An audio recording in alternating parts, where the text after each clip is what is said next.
We don't notice our body unless our body is unhealthy, unless there's something wrong. And that's because the soul is what's dominant. There's a spiritual part of us, a consciousness that's dominant. So we don't notice the body. Right? Teenagers notice their bodies and they're always looking in the mirror and they're always self-conscious. If nothing's wrong, you shouldn't feel the body because you feel the soul. Okay, friends, the story begins. The next passage of the Talmud that we're going to read, analyze, and pick apart is Brachot 18a on the bottom and then 18b as well. And the links that I've sent, it's the second to last paragraph. And we're going to explore the Jewish value of death and life. How do we define death and life? Do the dead have awareness? Do people who are alive have awareness? Right? One can be alive but feel dead. One could be dead but actually have a lot more life to them.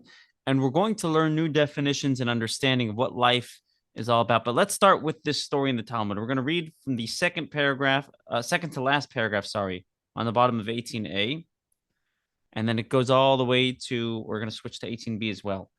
The Gemara relates that Rabbi Chia and Rabbi Yonatan were walking in a cemetery, and the sky blue string of Rabbi Yonatan's ritual fringes, the tcheles string of his tzitzis, was cast to the ground and dragging across graves. Rabbi Chia said to him, "Lift it so the dead won't say, tomorrow when their day comes, they'll come to be buried with us, and now they're insulting us." You can't do mitzvahs once you're dead.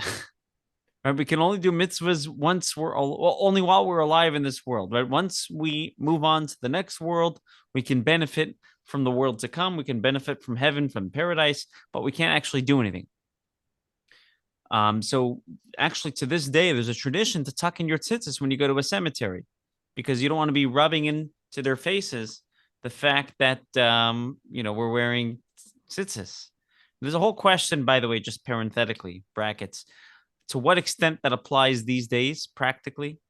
Some say, well, we don't have tchelet these days, or many people don't wear tchelet these days, and the Talmud used the story of tchelet specifically. Does it apply to regular tzitzis? Does it apply to tzitzis that you would be wearing not specifically for a mitzvah, but let's say you had a four-cornered garment that you weren't intending to specifically have a mitzvah with, and you just happen to put tzitzis on it. So there's a whole question about that. But what does Rabbi Yonatan respond to Rabbi Chia? Rabbi Yonatan said to him, "Do the dead know so much? The dead are aware? Isn't it stated in the dead know nothing?" That's from the book of Eicha. Rabbi Chia said to him, "If you read the verse, you didn't read it a second time. And if you read it a second time, you didn't read it a third time. And if you read it a third time, well, then they didn't explain it to you properly.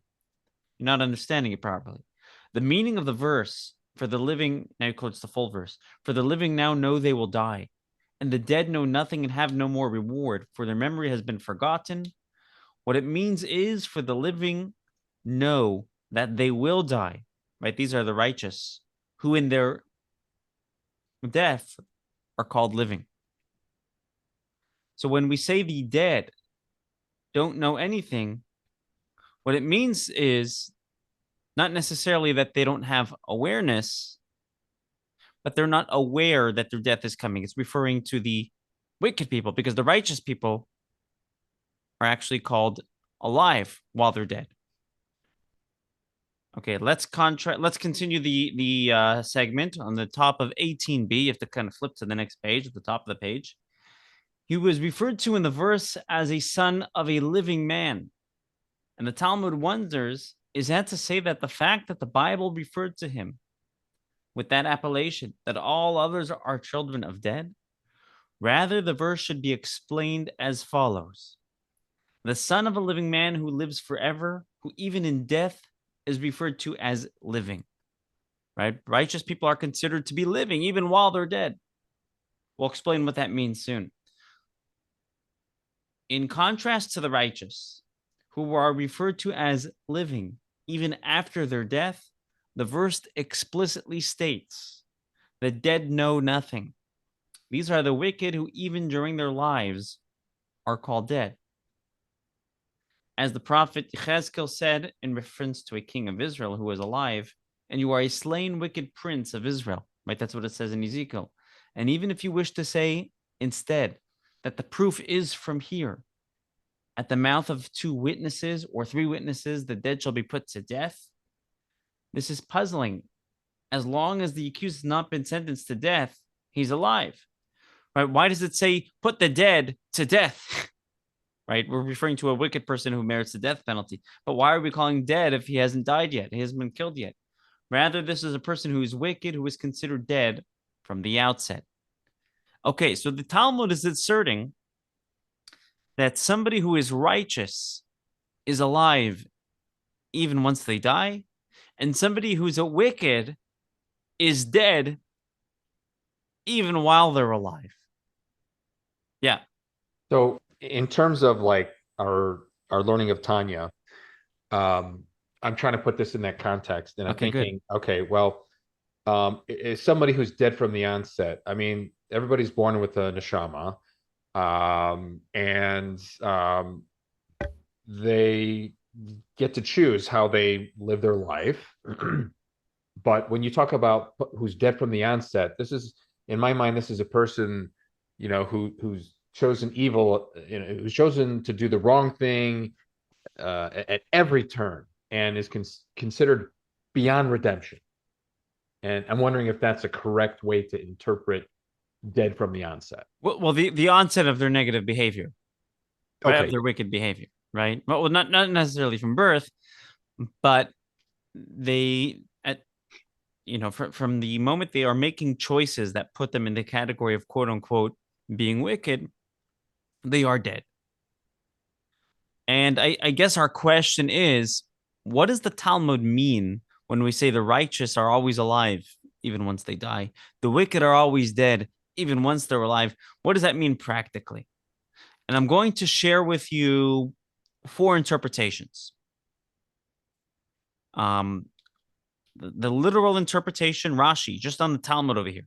If you open up Rashi's commentary, Rashi says, what does it mean that that the righteous are alive even once they die?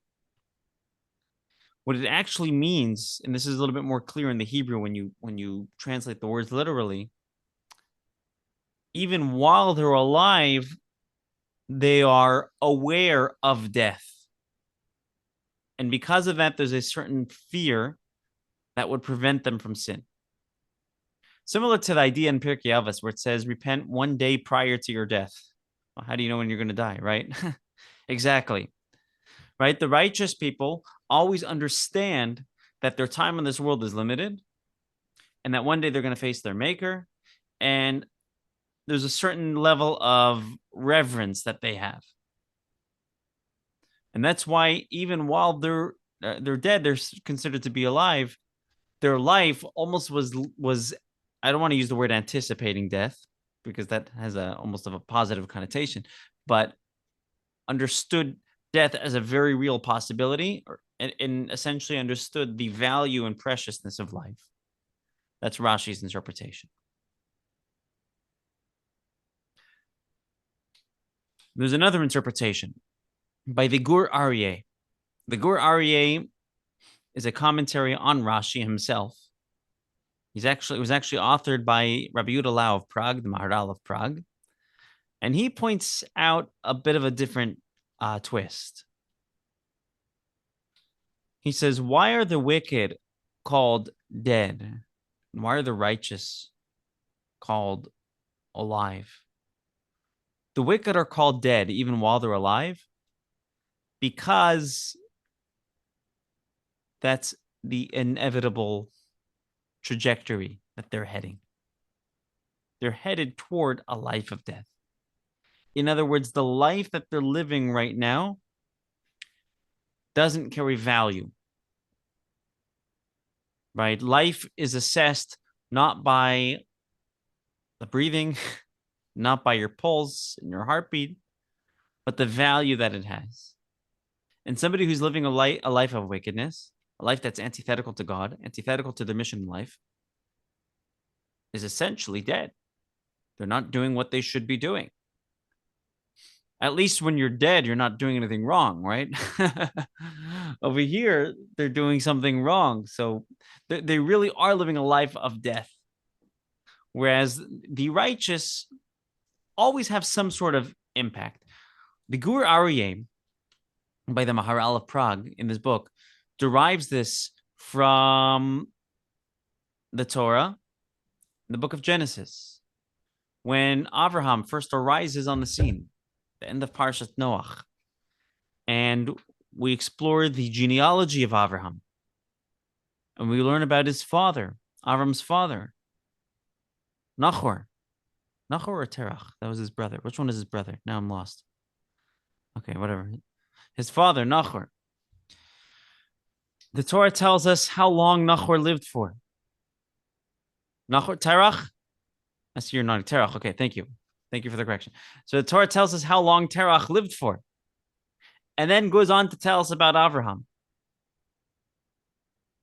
And in the context, it sounds like Terach is still alive. Why did we just talk about his death? Like the Torah talks about his death and then kind of rewinds to go talk about 70 years of Abraham's life overlapping with Terach. Why? So Rashi says over there, because Terach was an evil person. He was a wicked person.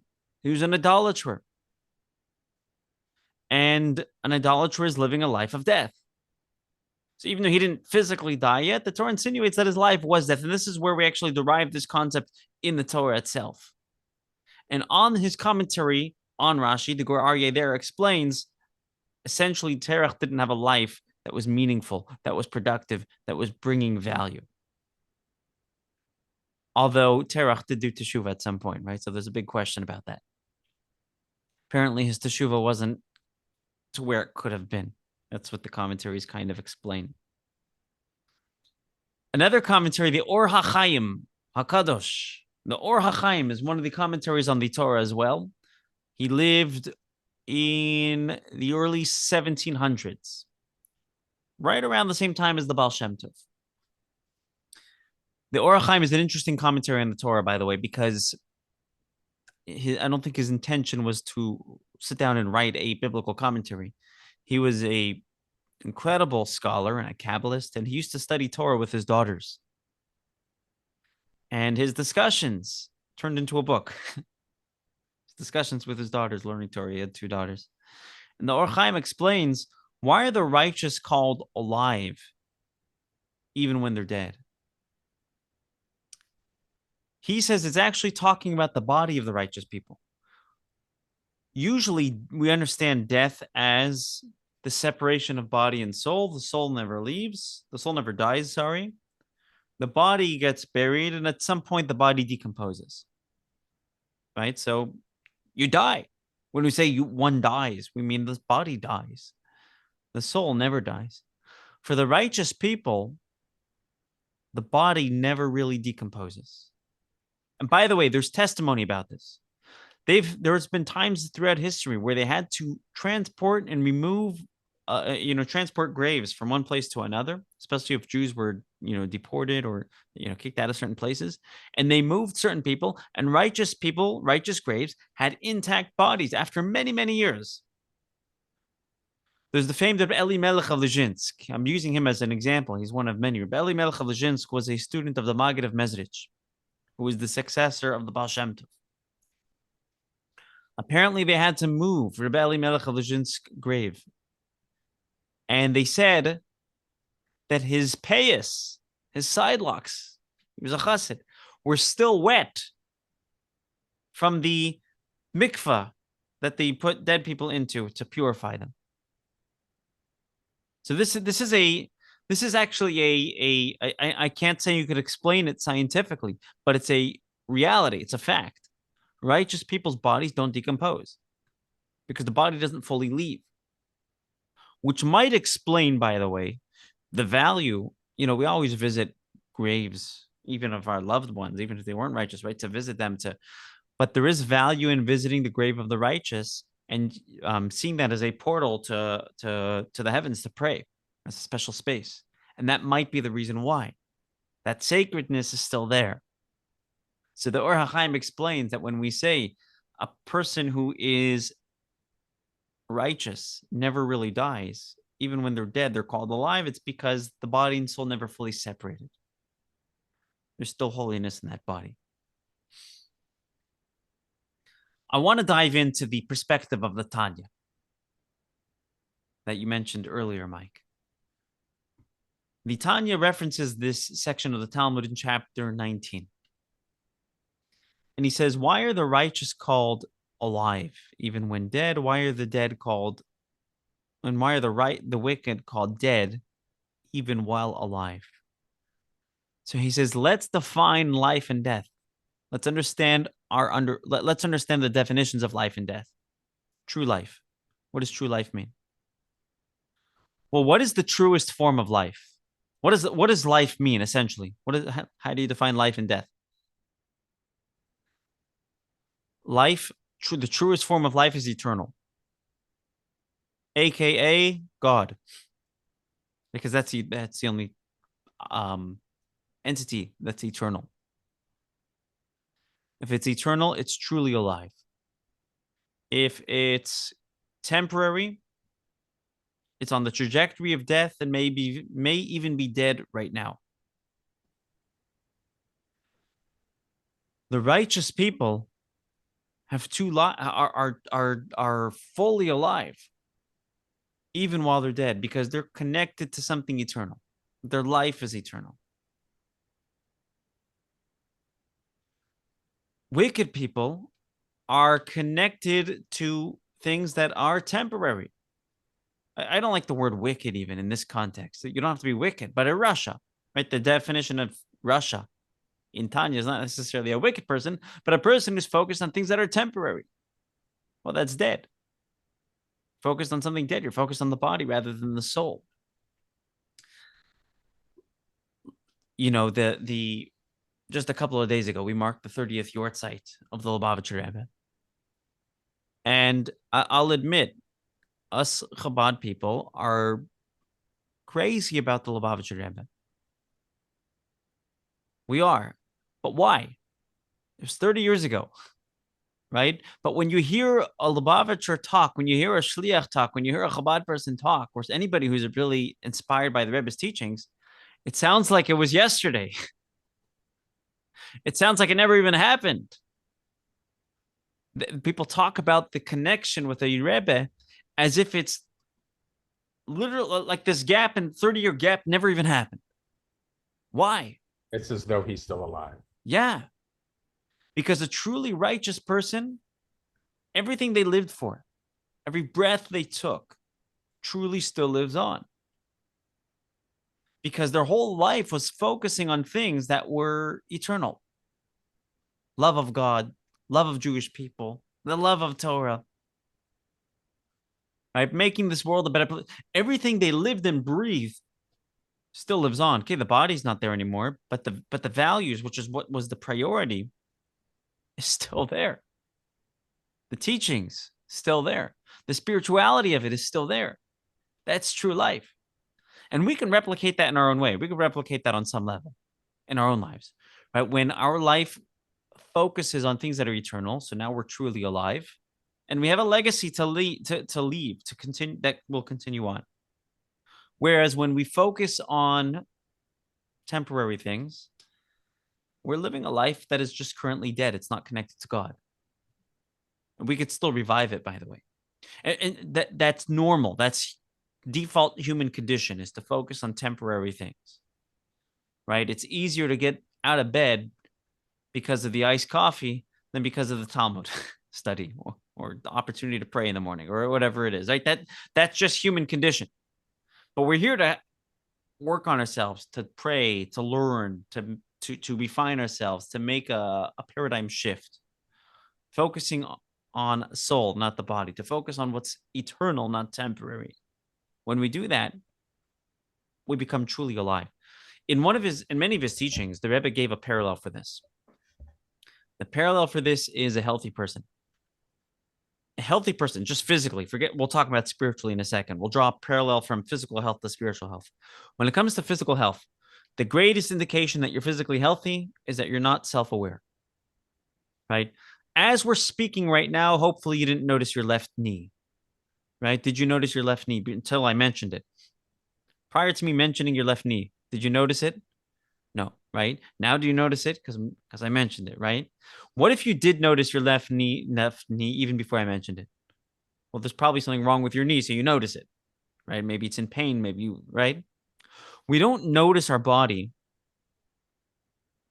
unless our body is unhealthy, unless there's something wrong.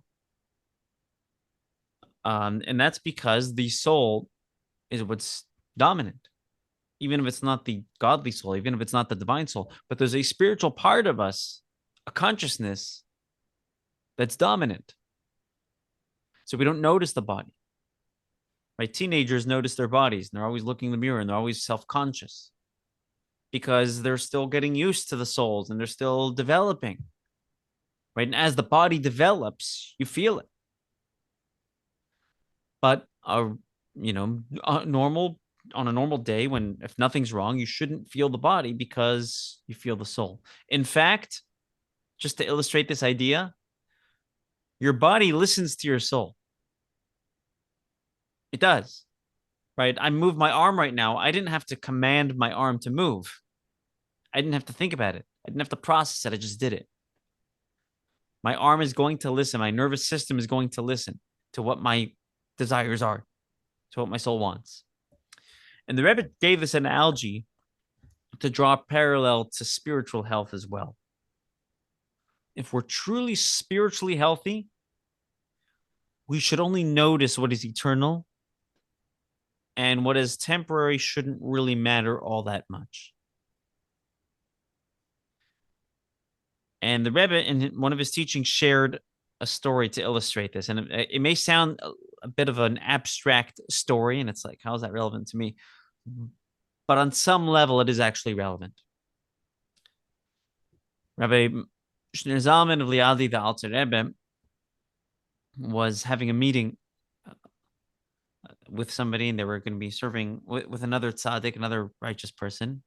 Maybe, as you've seen the story, maybe not quite as righteous, right?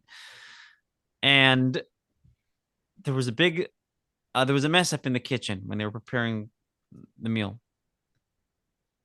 One guy was in charge of putting salt. I guess he was in charge of like spicing the meal. And I guess he forgot. So one guy says, okay, I'll fill in, I'll put in the salt. The next guy says, I'll fill in, I'll put in the salt. The next guy says, I'll fill in, I'll put. Turns out like 5 different people salted this thing. It was some sort of soup. And it was salty. So this guy whom the Alter Rebbe is meeting with tastes the soup and he's just like, he couldn't handle it. And the Alter Rebbe the Alter Rebbe is just eating it as if it's nothing. He says, what's wrong? He says, you don't taste the salt? He says, no. Since I learned from the Maggid of Mezrich, again, the successor of the Baal Shem Tov, I got myself to a place where I don't really notice how things taste. It's not like he's suppressing his taste buds and he's suppressing himself because I don't want to taste anything and I want to live a life of pie. It just wasn't important to him. He was focused more on the nutritional value, on the essentially the soul of the food than how it tasted. Right? How it tasted is temporary. The nutritional value is relatively eternal. The spiritual value, even more eternal. Right? Soul food, a comfort food. Now, that the point is not that we should stop tasting food, right? But the point is we can get ourselves to this space through learning, especially learning Chassidus, learning the soul of Torah, through davening, through refining ourselves. We get ourselves to this space where we're truly alive. We're not living a life of death. We're not living a life that focuses on what's temporary, but we're living a life of life that focuses on what's eternal, which will carry on way after death, that leaves true legacy. I'll tell you a story just to hit just to round this up. The story is that there's a man who apparently had a really beautiful sukkah. It wasn't physically beautiful. In fact, physically it was quite decrepit. But spiritually, it was beautiful. There was singing, there was dancing, there was energy, there was vitality, and you feel your neshama when you walk in the sukkah. It was one of those sukkahs. But again, it was not very fancy. The guy didn't have a lot of money. He would go around every year collecting people's old boards that they had left over from their sukkah, and he would put together his little sukkah last minute. He had a neighbor who was well off and had a physically beautiful sukkah. And he felt that the singing and dancing and spirit, the ruach, the holiness, it was kind of cramping his style. He saw it as noise and he didn't like it. So the next year, he went around the town and paid everybody not to sell their leftover wood to this man for their sukkah, for his sukkah. That way, this guy won't have a sukkah, and he won't have any singing, and he won't have any dancing, and I could live in, and I could be in my fancy, schmancy, beautiful 5-star sukkah with nice couches and drapes and everything, with peace and quiet. And it comes Sukkot, and this guy's going around. Can I buy your extra board? Sorry. Can I buy your extra board? Sorry. Nobody's selling to him. He doesn't know what he's going to do. He wants to fulfill the mitzvah of the sukkah, and he wants to have his beautiful spirited sukkah. He doesn't have a lot of money, and nobody's even willing to sell to him. And he doesn't know what to do. He finds himself, I'm missing a piece of the story here, but he finds himself in a cemetery. And maybe he went to go pray. I don't know. He finds himself in a cemetery, and he sees a man carrying boards of wood. Says to him, what are you doing with those boards of wood? He says, I'm the Malach Hamaves. I'm the angel of death. And I'm preparing a coffin for so-and-so, for this fellow who had the fancy sukkah that kind of didn't want spirit. And he says, you're preparing his death for his death? Yeah, his time has come. And we're going to finish him off. Everybody has their time in life. His time has come. We're going to finish him off. And this is going to be his coffin. He says, do me a favor. The guy's dead already. Why don't you just give me the boards? And, you don't need to kill him. Trust me. He's already dead. He gives him the angel death agrees, gives him the boards. He builds this sukkah. Comes Sukkot, and this rich dead man who's technically alive is ready to have his peace and quiet in his sukkah, and he hears the singing, and he says, what is going on? He pokes his head out, and he says that the guy has a sukkah. What happened? How did you get a sukkah? And he tells him that the angel of death was about to kill you, and this is going to be your coffin. I told him, leave you alone. You're dead already. He's good. He's taken care of. And the guy understood the point that although physically he had a beautiful sukkah, it was dead. And although physically this guy did not have a beautiful sukkah and it was quite decrepit, it was totally alive. And I think this very much reflects this Talmudic statement that the righteous, even while dead, are alive, because what matters to them is what's eternal, not what's temporary. And the wicked, even while alive, are dead because they're ignoring what's eternal and focusing on what's temporary. Okay, that's my story, and I'm sticking to it.